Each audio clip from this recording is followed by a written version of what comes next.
back to Elevated Consumption. This is Winning an Elevated Mindset with David Sinopoli. This segment is On the Rocks, a bourbon break. This is where we take a moment, pause for our On the Rock bourbon break, where we kick back, sip some bourbon, and get into some real talk. All right, so this is some Horse Soldier bourbon. Like that little sound always. Yep. Thank you.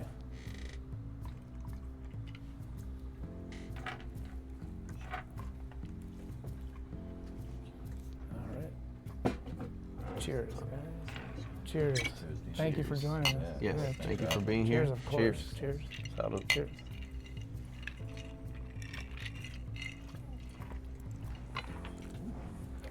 Yeah. All right, so if you had to sum up Miami nightlife in one word, what would it be? Feral. That's a fair word. Or diverse. Feral and diverse. Feral makes a lot of sense. It is wild. There's always wild behind the scenes stories in nightlife. What's one that stands out that you can actually share on the air?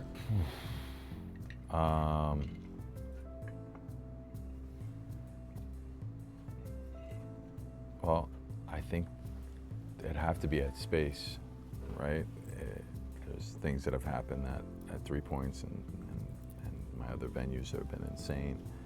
But Space is just like a different animal because of the 24-hour liquor license. I think the closing party, but when we had to close to renovate the place for code compliance and staircases this last summer. And we had a party that just wouldn't stop at the end of it. Like we had this whole weekend of closing parties, and like the construction crew was literally coming in on the Tuesday, and the party was supposed to be done on the Monday, and it just would not stop. No one would fucking leave. Yeah. And we didn't really want to stop because it would have been the last time we'll be in the club for a couple months, and you know, we're calling it the long kiss goodbye. A party that probably should have been like 20 hours turned into like a 36-hour party, and yeah, the construction crew's like waiting outside for to come in to start the process. So yeah, that was being part of something, and like going home and seeing that the counts are not dropping and that people are keep showing up. Miami partying into like Tuesday, Wednesdays is fucking insane to me, but they do it. Yep.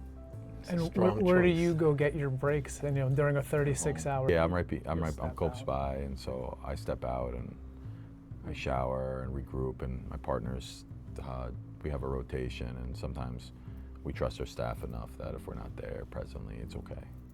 Or, like again, going back to what I was telling you before, I don't really micromanage.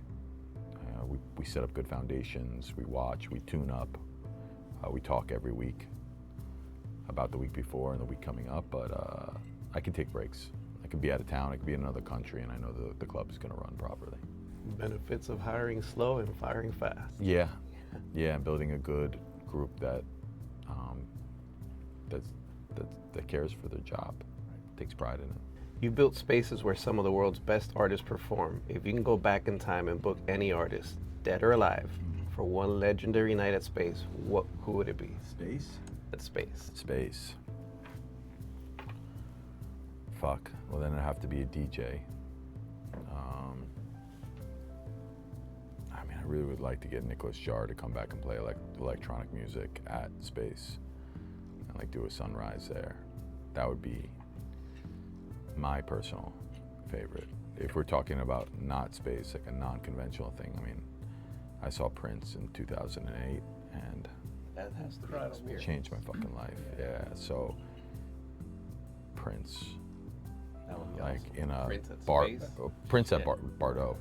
I would reopen Bardot just for one night and let them like bring 200 friends in, because he's the best drummer I've ever seen, the best guitar player I've ever seen, the best dancer I've ever seen, the best singer I've ever seen. He's just, That's my wife's favorite artist. She still plays the vinyls literally every day. you can't go wrong, man. I think he changed the fabric of music forever. He rewired us, and seeing him alive was transcendent. So, that's my guy. And for people that don't know Bardot, you mentioned it. Can you tell people like the size of the venue and what that was all about? Me and Dean worked a lot there together. We did a lot of shows there. It's pretty much like 200 to 250 living room setting, meaning that the bands would play on the floor. like face to face with people, and And it was more like a lounge setup where people. it was like a long rectangle with a long bar and a pool table in the back, and like living room seating everywhere, low loungy. pretty cool. Yeah, you could smoke weed there. I don't know how, but we got away with it for a while. Pool table was amazing. We were just talking about it before. It's a fantastic pool table, and it didn't really take away from the show. It was kind of in the corner. Staff was great, and before Wynwood got really super gentrified, Midtown had just opened up. Miami was affordable. Pickle was open down the street. People could go back and forth between the Pickle and Bardot. It was simpler. It was a simpler Miami at that time. It was my first place that I moved down here to do. That's why I moved down here to work on that project. And so on that note, correct me if I'm wrong, but you had a music blog when you were at UF, and then you broke a really big artist, right? Broke a couple of artists, yeah. I was working a corporate job at University of Florida, doing some fundraising, and I was in my cubicle running a blog called Ear Blessings, and that's when blogs were a thing. We had a couple great ones down here. Night Drive, Patrick and Laura's blog inspired me a lot too. So we were always like looking for new music and posting them, and if you are like the first to post them, Hype Machine was back in the day, would like kind of like rate the tracks, and then they would link directly to your blog, so you could get a lot of hits. And yeah, we were there for MGMT and Foster the People and The Weeknd, and we were breaking like the first. Those are big names. Yeah. Drake's first like albums were really more indie. They were like combos of like Licky Lee or like weird Right. college alt rock, hip hop.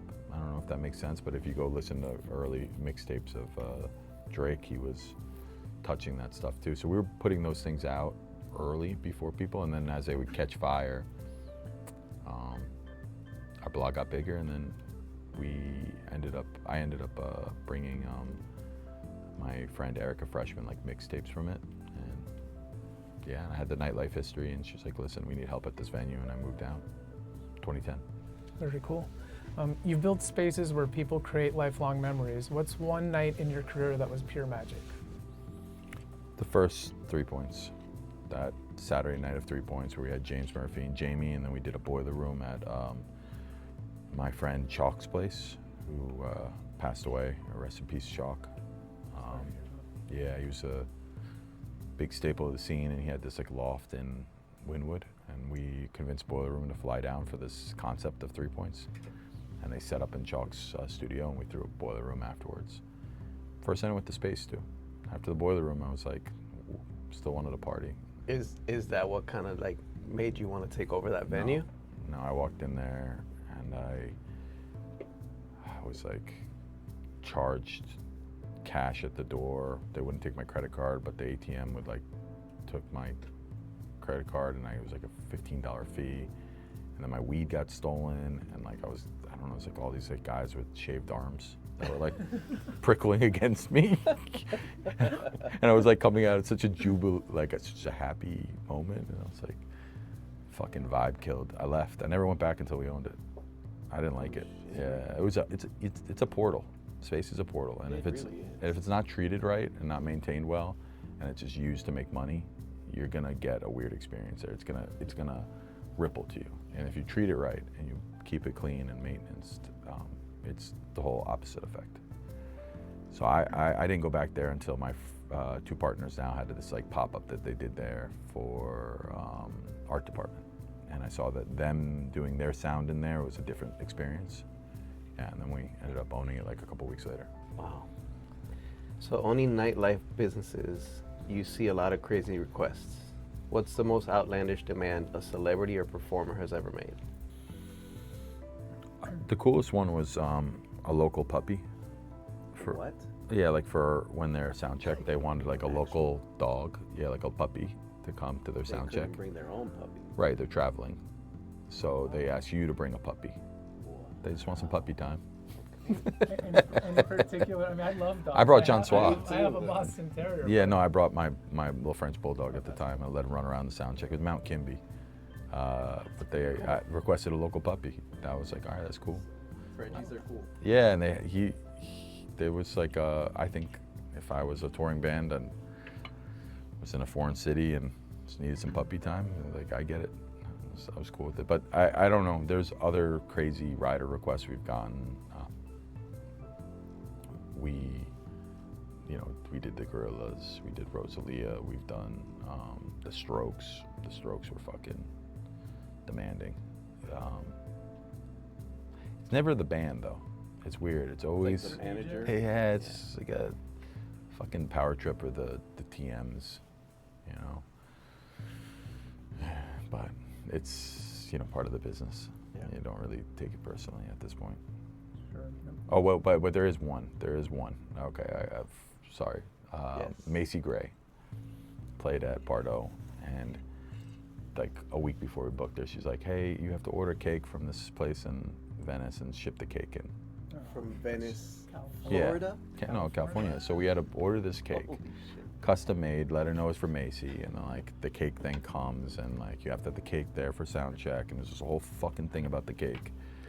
And a lot of coordination, So we get the cake. I'm at sound check. I'm like, she finished up. Macy, we have your cake. I open up the cake. She's like, oh, thank you. Sticks her fucking hand inside of the cake and pulls out a bag of weed. She goes, thanks, and walks Shut away. up. She just needed me to ship weed for her. I was a fucking mule, so for Macy Oh my Gray God, that's via awesome. bakeries, That's a great baked goods. story. Yes. Yo. That is one. You baked the cake story. That's crazy. Wow, that's amazing. That was one I was like, okay, fuck you, but respect. Respect.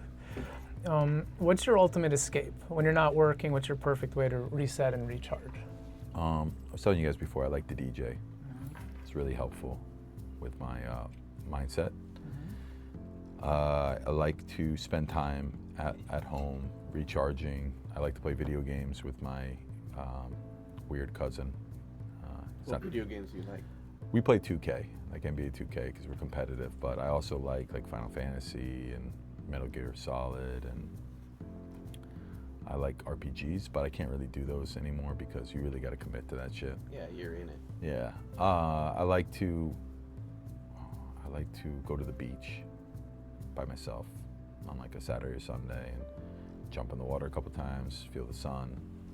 And I have like these good Asian foot rub places around there too. They get reflexology, so I make a little Saturday of that. Go to the drive-through Panther, smoke a joint, go to the beach. Yeah, we're really lucky here in Miami to have the water and have this type of like atmosphere here that we take care of so many people hospitality-wise. So we have so many luxuries here that you can just tap into when you need to.